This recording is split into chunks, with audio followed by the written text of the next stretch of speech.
Bien, continuamos con la prueba. Vamos entonces con los ejercicios. Dice el siguiente. Un bono de 10% y 25 años tiene un valor nominal de $1.000 y un precio de redención de 1.075. La primera fecha de rescate del bono es en 5 años. Los pagos del cupón se realizan semestralmente, es decir, 2 veces al año. Y pide lo siguiente. Calcula el rendimiento corriente, el yield to maturity y el yield to call sobre esta emisión, dado que se evalúa actualmente en el mercado en $1.200. ¿Cuál es el rendimiento más alto? ¿Cuál es el más bajo? ¿Qué rendimiento usaría para evaluar el bono? Y B, repita los 3 cálculos anteriores, dado que se evalúa en 850 y las mismas preguntas. Vamos entonces a comenzar copiando los datos. Tenemos que el bono, dice que un bono a 10%. Eso lo que nos está diciendo es que el bono te va a pagar un cupón del 10%. ¿Pero 10% qué? ¿Mensual, semestral? Si no te especifica, significa que es 10% anual. Entonces tenemos tasa cupón anual de 10%. ¿Sí? Recuerden que si no especifica, se asume que es anual, que es casi siempre que se pone así. Entonces, tasa cupón anual de 10% y un vencimiento, dice después, de 25 años. Luego nos dice que tiene un valor nominal de $1.000 y un precio de redención de 1.075. Al decirnos que tiene precio de redención, ya sabemos que es un bono callable o un bono redimible. O sea que nos pueden pagar el capital antes de tiempo. ¿Cuánto antes de tiempo? Aquí lo coloca, la primera fecha de rescate es en 5 años. Entonces, esto, fecha de redención. No nos dice específicamente la fecha, tipo tal día de marzo o algo así, pero nos dicen cuánto tiempo va a ser, que es lo importante, ¿sí? En 5 años.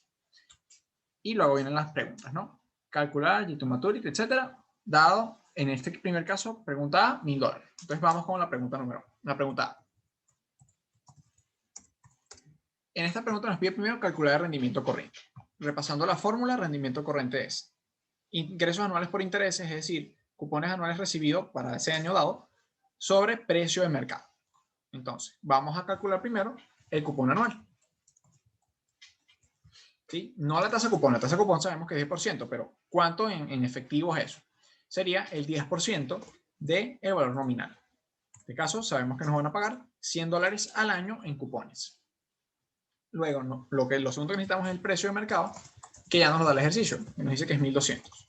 Entonces, fácilmente podemos calcular que el rendimiento corriente va a ser igual a esos 100 entre 1.200. Ponemos el porcentaje, significa que si nos gastáramos esos 1.200, en ese momento obtendríamos un rendimiento de 8,3% en cupones. Listo. Ahora, eso en cuanto a rendimiento corriente. Luego, para yield to maturity, como habíamos comentado, tenemos que hacer un cálculo de tasa interna de retorno. Y repasando tasa interna, necesitamos para eso calcular, o sea, primero escribir los flujos de caja que vamos a tener, incluyendo el precio, que es el desembolso inicial, con las siguientes entradas de efectivo. Entonces, para eso vamos a tener que proyectar aquí en el Excel todos los pagos que vamos a recibir de cupones y de valor facial. Entonces, comenzamos. Vamos a poner aquí cálculo de yield to maturity.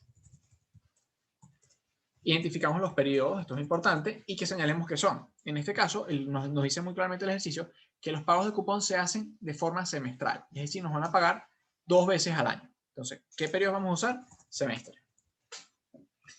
Empezamos con el año 0 y si nos están diciendo que es un bono que vence en 25 años, significa que nos van a pagar en 50 semestres. ¿Sí? Porque si un año tiene 2 semestres, entonces 25 años son 50 semestres. Los tiramos hasta 50. Un truco para moverse rápido en Excel, si ustedes presionan Control y le dan una flecha de las de dirección del teclado, o sea, arriba, abajo, izquierda, derecha, se muevan hasta la última celda que tenga texto.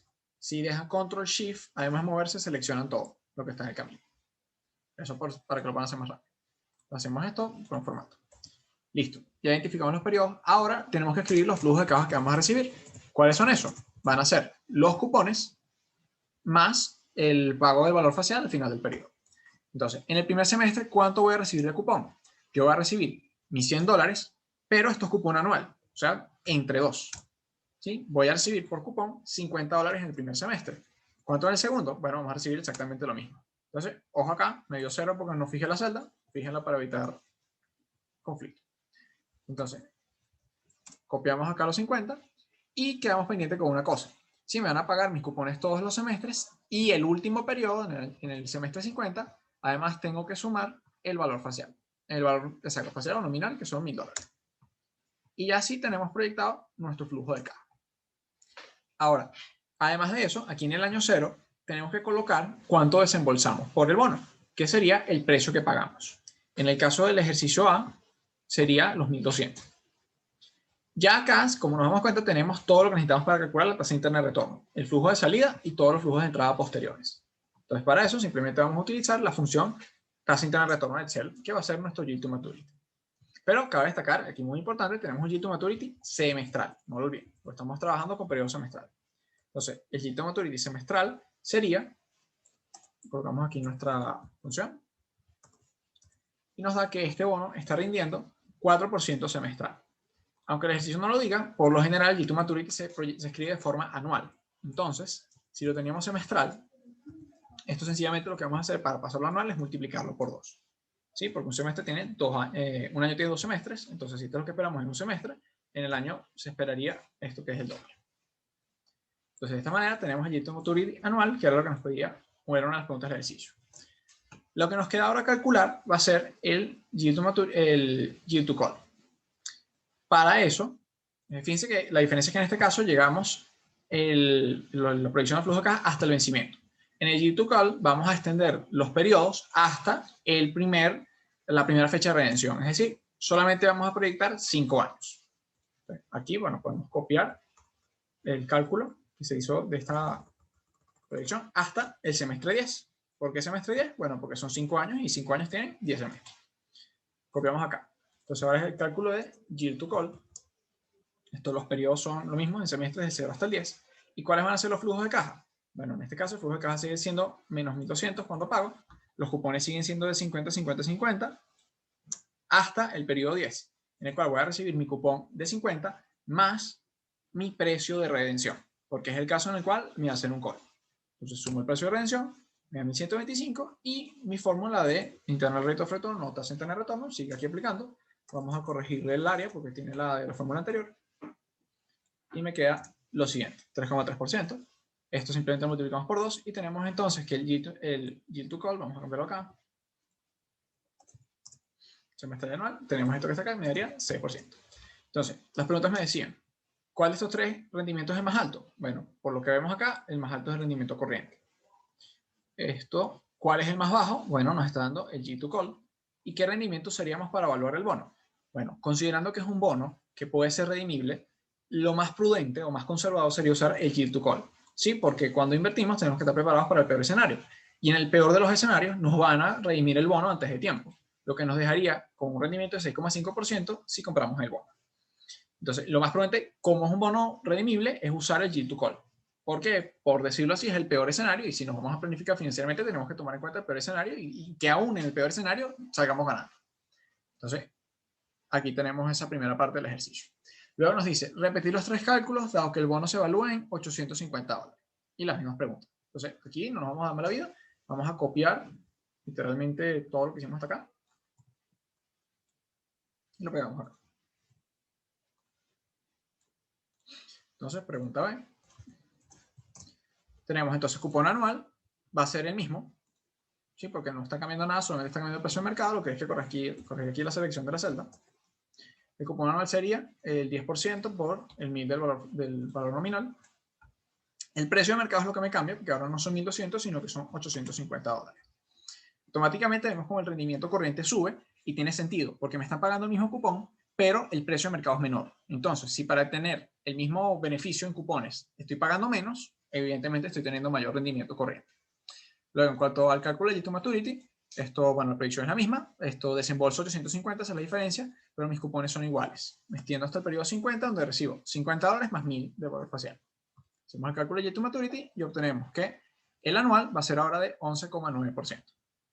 Y si hacemos lo mismo para el caso de Yield to Call, tenemos entonces que vamos acá, nos faltó sumar el precio de redención, que no lo habíamos fijado, por eso es bueno fijarlo siempre con F4. Esto que está acá, y tenemos un rendimiento de 15,5%. Interesante en este caso. Vamos allá. ¿Qué fórmula usa? Acá, ok, la selección está bien, bueno, perfecto. Nada, tenemos entonces aquí este bono, que fíjense cómo cambia las preguntas, ¿no? O sea, si ahora respondemos cuál es el mayor, ahora el mayor es el G2 call, que antes era el menor. ¿Y cuál es el menor? Bueno, es el rendimiento corriente. ¿Por qué pasa esto? Esto pasa porque en el segundo caso estamos comprando el bono a 850, es decir, estamos comprando por debajo de su precio, su valor nominal. Esto significa que cuando nos devuelvan el valor nominal o el valor facial del bono, nos van a dar más que lo que pagamos inicialmente. Entonces, eso obviamente dispara el rendimiento. Si además, o sea, eso es lo que explica, por ejemplo, la diferencia que hay aquí entre el G2 Maturity y el rendimiento corriente. Solamente toma en cuenta cupones y precio. En este caso, esto tengo un poco más porque me van a pagar 1050 en el último periodo en vez de los 950 que me tocaría si el precio de mercado hubiera sido igual al facial. Me está pagando un poco más y por eso esto mejora. Pero en el caso de G2 Cal es todavía mejor porque yo pagué 850 y me van a devolver como valor facial 1075. O sea, me estoy ganando ahí, ¿esto qué? 200 sería como $225 solo por el tema de cobrar anticipadamente. Entonces, partiendo de ese menor precio con respecto al valor facial, podemos explicar pues, que en este caso G2 cuál sea mayor. ¿Y cuál sería el mejor rendimiento para la evaluación de este bono? Bueno, nuevamente, esto ya que es un bono redimible, sería lógico usar el G2 Call. Sin embargo, aquí tomen en cuenta una cosa, que es que el emisor del bono está consciente que si él los redime de una vez, él te va a pagar 1075 por algo que en el mercado vale 850. Entonces, probablemente en este escenario decidan no redimir los bonos porque ellos tendrían una pérdida que sería inmediatamente esta ganancia que estamos teniendo. Entonces, lo más prudente quizás sea aquí quedarnos con el G2 Maturity con su efecto del rendimiento corriente, que son las medidas más conservadoras. Pero bueno, en general, esos son los cálculos y esos son sus significados. Ahora, vamos con el ejercicio 2, que dice lo siguiente. Se emite un bono con valor facial de $2.000 el 15 de enero de 2015, con vencimiento a 5 años, cupón de 6% y pago semestral, base de cálculo 3060. Considerando que el mercado exige un rendimiento del 5%, calcular el precio y la duración del bono sí. Se compra el día de la emisión y se compra el 15 de marzo de 2016. Entonces, nada, nos está pidiendo calcular precio partiendo de un rendimiento que nos dieron. Fíjense que es al revés con respecto al anterior. En el anterior teníamos precio y nos pidieron rendimiento. Aquí nos están dando rendimiento, que es 5%, y nos piden precio. Anotemos los datos. Tenemos entonces valor facial, $2.000. Esto, emisión, fecha de emisión. Esto 01/15/2015. Yo lo coloco así porque tengo el Excel en inglés. ¿Sí? En español sería día mes. Yo tengo que poner mes día. Fecha de emisión, fecha de vencimiento. Serían 5 años después. Es decir, vencimiento. Esto sería en enero 15 del 2020. Para que me dé 5 años de vencimiento, ¿sí? Luego el cupón, nuevamente anual, que asumimos no me está diciendo más nada, cupón anual, tasa cupón anual de 6% y pago semestral. O sea, nos van a pagar 2 veces al año con una base de cálculo de 30/60. Eso lo tenemos en mente. Ahora, el rendimiento, aquí está, el G2 Maturity nos está diciendo 5%, calculemos el precio. Caso A, compramos el día de la emisión. Entonces vamos a poner caso A. Si lo compro el día de la emisión, bueno, nuevamente voy a colocar aquí mis periodos, proyecto periodo. Como paga semestral, coloco aquí, los periodos van a ser semestres. Empiezo 0, 1, 2. Y como son 5 años, voy a tener 10 semestres de cupones. Proyecto hasta el 10. Luego, pongo mi semestre, coloco aquí mi flujo de caja. El precio no lo tengo, así que no coloco nada, pero sí podemos calcular los cupones que voy a recibir. Entonces, en el primer semestre voy a recibir de esos $2.000 valor facial, el 6% dividido entre 2, porque nuevamente estamos hablando semestral. Me van a pagar $60 por cupón de manera semestral. Oye, saca. Ok, importante. Fijen la celda para que no pase esto. Ahora sí copiamos. Listo. Y en el último periodo le vamos a sumar el valor facial. Sí, esto no es escalable, no tiene nada distinto, así que lo podemos dejar así. Entonces, aquí ya tenemos la proyección de los flujos de caja y tenemos el G2 Maturity. Ahora, para yo poder calcular el precio, lo que voy a tener que hacer es, como con cualquier activo financiero, descontar los flujos de caja futuros a una tasa de descuento que ya me están dando, que es 5%. Entonces, aquí coloco flujo de caja descontado. Y es tan sencillo como tomar el flujo de caja del periodo y dividirlo entre 1 más la tasa de descuento, que en este caso es 5%, y eso lo vamos a elevar al periodo que estamos trabajando. Listo. Copiamos esto para acá y tenemos así. De esta manera, sabemos que el precio va a ser justamente la suma de estos flujos de caja descontados. Entonces, precio, en el caso A, tiene que ser igual a 1.691,13 dólares. ¿Sí? Acá lo tenemos proyectado. Precio, 1.691,13. Cupón anual. Digamos, perfecto. Entonces mi precio es 1.691,13. Ahora viene el cálculo de la duración. ¿Sí? Repasando lo que es la duración, es por decirlo así, es un promedio ponderado de cuánto tiempo se tarda el bono en darme todos sus flujos de caja. ¿Sí? La mayor parte del pago de los bonos se hace al final del periodo. Entonces, por lo general, la duración tiende a un valor que se parece bastante a el tiempo de vencimiento. O sea, en este caso vamos a esperar una duración que se parezca a 5 años. Eso es relativo y va a depender mucho de qué tantos pagos hago antes del vencimiento. ¿Sí? Mientras más alto sea el pago de cupones o si el bono es amortizable, la duración va a tender a ser menor porque el valor presente de los flujos de caja de los periodos más tempranos va a ser más alto. ¿Sí? Entonces, ¿cómo se calcula la duración? Para la duración, yo tengo que calcular algo que sería, por decirlo así, el periodo ponderado, que es tan sencillo como multiplicar el periodo que estoy trabajando por el aporte en términos de valor presente que se obtiene de ese periodo. Es decir, en el semestre número 1, a mí me van a pagar un cupón de 60, que en valor presente vale 57. Esos 57, ¿qué proporción representan del precio? Bueno, no sé, pero esto es lo que voy a poner acá. ¿Sí? 57 entre el precio. Es decir, me está diciendo qué parte del precio está aportando el semestre número 1. Dijo acá. Y eso me da el periodo ponderado. Arrastro esta fórmula y la suma de los periodos ponderados va a ser la duración.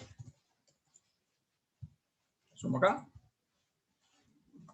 Sumo y me da 8,66. ¿Pero 8,66 qué? Como estoy trabajando los periodos en semestres, me está dando una duración expresada en semestres. Por convención, la duración se expresa en años. Entonces ahora lo único que vamos a hacer es que si eso está expresado en semestres, bueno, para expresarlo en años simplemente dividimos entre 2. ¿Por qué? Porque bueno, un año tiene estos 2 semestres. Entonces si ese es el monto en semestres, ¿cuántos en año? Bueno, 4,33 años. Que como vimos se parece un poco a 5 porque la mayor parte de los pagos, si nos damos cuenta, están aquí en el periodo 10, que sería el año 5. Entonces, así estamos listos con el caso 1.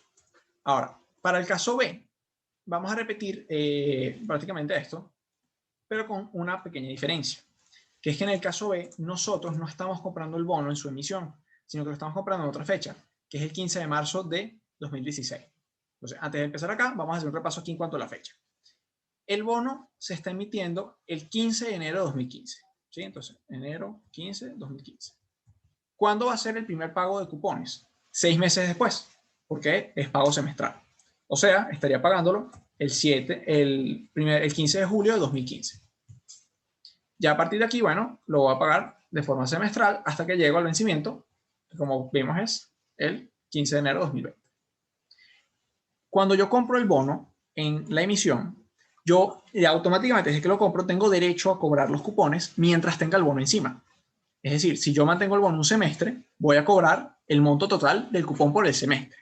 ¿Qué pasa? En el caso B, yo no estoy entrando en la emisión. Yo estoy entrando, aquí está, el 15 de marzo de 2016. Es decir, el 15 de marzo de 2016 ya pasó este periodo, ya este periodo también pasó, aquí ya pasó también porque esto es enero de 2016, y yo estoy entrando es acá, más o menos, en el medio, entre estos dos periodos. Yo no estoy, o sea, yo estoy entrando en el medio, lo que significa que no voy a tener, desde que lo compro, no voy a tener el cupón un semestre completo antes del siguiente pago. Eso hace que cuando yo tenga que calcular el pago de cupones que corresponde a julio de 2016, yo lo haga como una proporción del tiempo que lo tuve. Entonces, vamos a traducir eso. Yo compro el bono en marzo 15, 2016. Y el próximo pago, como ya vimos, va a ser el julio de 2016. Esto que está acá lo podemos sacar porque ya no forma parte del vencimiento. Entonces, para poder saber yo cuánto cupón voy a recibir, yo necesito ver cuánto tiempo efectivamente tuve el bono en mi mano. Porque para que me den los $60 es porque lo tuve en semestre completo. Pero si yo estoy entrando el 15 de marzo y estoy entrando coleado al cobro de cupones, no me van a pagar completo. Me van a pagar la proporción de tiempo que lo tuve. Para poder sacar esa proporción, tenemos que llevar los semestres y vamos a usar una función de Excel que se llama year_frac. Entonces, fíjense que acá, en la fila de periodos, vamos a cambiar, ¿sí? Yo estoy parado, lo compro en un momento cero y el próximo pago de cupones va a ocurrir en un X valor, una fracción de semestre. ¿Cuál fracción? Bueno, usamos la función year_frac de Excel o creo que es frac.año en español, si no lo buscan en internet, ¿sí? Pero year_frac en inglés. Y lo único que hacemos es que colocamos el año, la fecha inicial, que es cuando compro el bono, la fecha final, que es cuando me van a pagar, y la base, por eso que nos da el ejercicio, que es 30/60. Me está dando 0,33. Esta función se expresa en años. Esto lo que está tratando de decir es que desde marzo de 2016 a julio de 2016 hay 0,33 de un año. Cosa que efectivamente, porque son 4 meses y eso es un tercio del año. Pero yo estoy expresando esto no anual, lo estoy expresando de forma semestral, entonces voy a multiplicar por 2. Sería que desde marzo hasta julio hay 2/3 de semestre o 0,67. Ya aquí definí cuánto tiempo tuve el bono en mi mano desde que lo compré hasta el pago de cupones más próximo. Entonces, el cupón que me van a pagar esta fecha no son los 60, sino que es 60 por esa fracción de tiempo que lo tuve en mi mano. Me van a pagar son $40, eso es lo justo porque es el tiempo que lo tuve. Ya después de ahí, como el bono lo sigo teniendo, todos los periodos subsiguientes sí me van a pagar completo, porque yo lo voy a tener desde el 15 de julio de 2016 hasta el 15 de enero del 2017. O sea, voy a tener un semestre completo, semestre completo, semestre completo, y aquí sí me toca el pago completo. Entonces, los periodos siguientes van a ser 0,67 más un semestre. ¿Sí? Y lo proyecto. Haciendo esto, bueno, ya esto está formulado, ya me está calculando automáticamente el flujo de caja. Esto pendientes acá, que en el último periodo tengo que sumar el valor facial. Y listo, automáticamente, ya como esto está formulado, por eso es bueno hacerlo todo con celdas fijas y tal, ya tenemos que el precio, en el caso B, va a ser de 1.750, con una duración de 7,14 semestres o 3,57 años. Fíjense cómo la duración es menor y tiene todo el sentido del mundo porque el tiempo que va a transcurrir desde que lo compro hasta que vence ya no son 5 años, porque yo entré un año después, ¿sí? Va a ser menor. En este caso me va a tardar en promedio 3,57 años en recibir todos mis flujos de caja. Y el precio, bueno, el caso es un poco más alto porque el valor facial se está aproximando. O sea, el descuento que recibe esto es menor. Fíjense cómo el valor presente aquí es 1.200, aquí es 1.400 porque está menos distante. Pero bueno, por lo demás es lo mismo porque es la misma tasa de descuento. Y listo. Entonces, en el caso B tenemos estas diferencias muy importantes, pendientes con el tema de cuando entramos en periodos intermedios. Ahora vamos con el ejercicio 3, que este es un ejercicio, préstenle bastante atención, no es de bonos, es un repaso de lo que vimos la semana pasada de valoración de acciones, a petición de la profesora, ¿sí? Entonces préstenle bastante atención. Dice lo siguiente, el ejercicio lo hice yo, pero la intención de la profesora era que lo dieran. Ajá, dice, se proyecta que los dividendos por acción de Chiguirias Ltd. Para los próximos 4 años serán de 2, 2,5, 3 y 3.25 dólares respectivamente. A partir de entonces, se espera que los dividendos por acción crezcan 5% anual de forma constante. Considerando que la beta de la acción es de 1,25, el rendimiento libre de riesgo es 2% y que el mercado tiene un rendimiento de 10%, determina el precio de las acciones de Chiguirias Ltd. empleando el método de valoración por dividendos. Entonces, repasando, el método de valoración por dividendos nos dice lo siguiente. El precio de una acción va a ser igual a los dividendos de ese año que estoy buscando el precio. Sí, recuerden que el precio depende del momento en que lo calculo. Entonces, sean los dividendos de ese año que estoy calculando por 1 más la tasa de crecimiento, que es la G, entre R, que es el rendimiento que le exijo a esa acción, menos G. ¿Sí? En este caso, estamos esperando un crecimiento en los dividendos. Y R, a su vez, que es el rendimiento que yo le exijo a una acción, si usamos el modelo KPM, es igual a la tasa libre de riesgo más el beta de esa acción por el rendimiento de mercado menos la tasa libre de riesgo, o lo que es la prima de mercado, este paréntesis.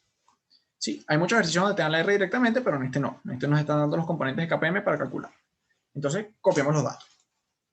Primero, los dividendos que nos van a pagar. Copiamos aquí dividendo y año. Sería lo siguiente. Entonces, en el año 1 nos dicen cuál. Entonces, bueno, en los próximos 4 años, en el primer año que pase me van a dar $2. en el año 2 pagan 2,5, en el año 3 van a pagar $3 y en el año 4 van a pagar 3.25. Listo, aquí ya tenemos copiados los dividendos. Luego nos dan los siguientes datos. La tasa de crecimiento de los dividendos van a ser 5% anual. O sea, ya nos están dando la G. Esto es importante. A partir de entonces, o sea, después del año 4, o sea, de 5 en adelante, esperamos que los dividendos crezcan 5% anual. O sea, que G, 5%. Luego nos dice, considerando que la beta de la acción es 1.25, el rendimiento libre de riesgo, RF, es 2%, y el rendimiento de mercado es 10%. Ya con esto tenemos todo lo que necesitamos para poder calcular en estas fórmulas.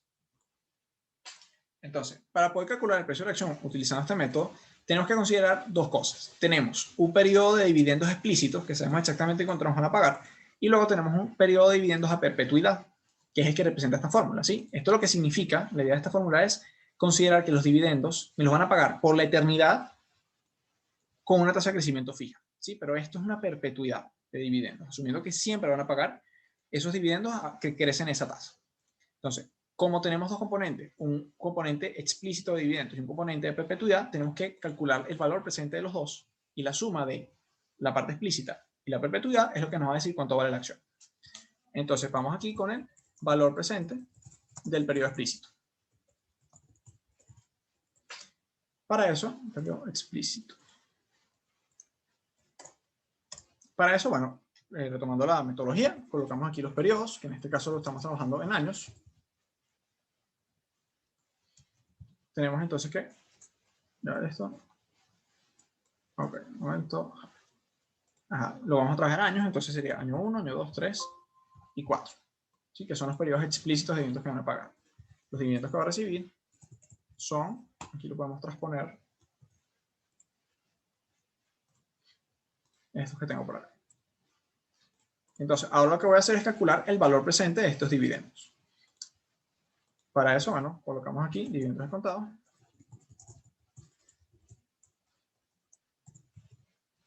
Simplemente tomamos el dividendo, lo dividimos entre 1 más la tasa de rendimiento que yo le exijo a esos dividendos, que es donde digo, ajá, ¿cuánto es mi R? No le he sacado. Para poder saber yo cuánto rendimiento le exijo a estos, tengo que usar el modelo KPM.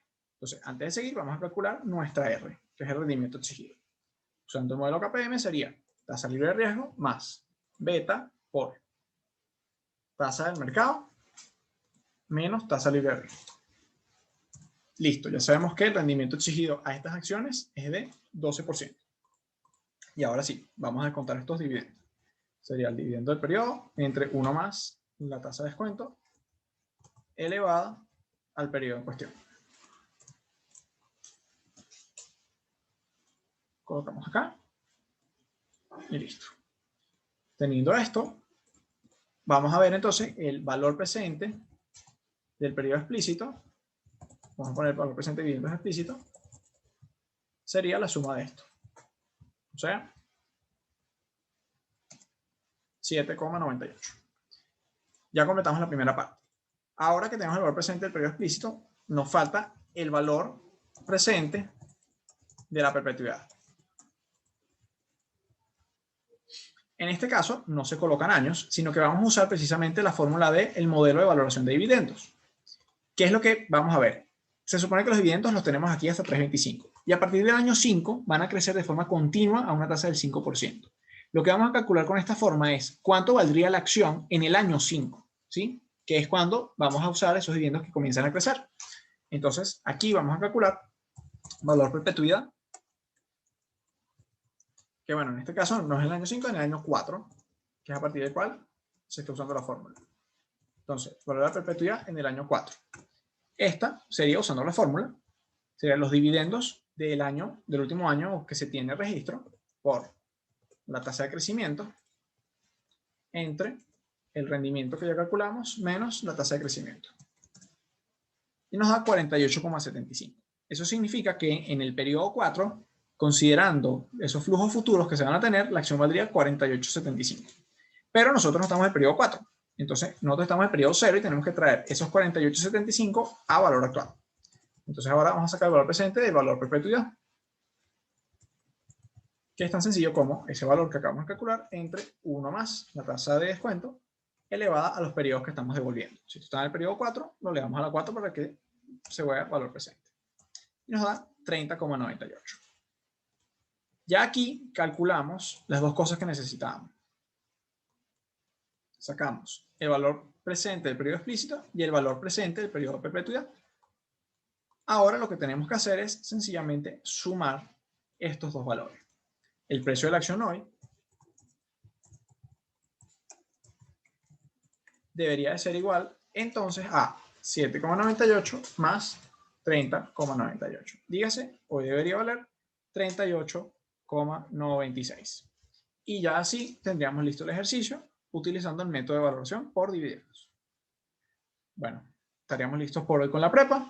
Cualquier cosa que necesiten, no tengan miedo en escribirme, me pueden preguntar. Estoy a la hora para cualquier cosa. Y bueno, nos vemos este viernes que seguimos teniendo prepa. Entonces, bueno, muchas gracias. Cualquier duda, insisto, me escriben y nos vemos la próxima.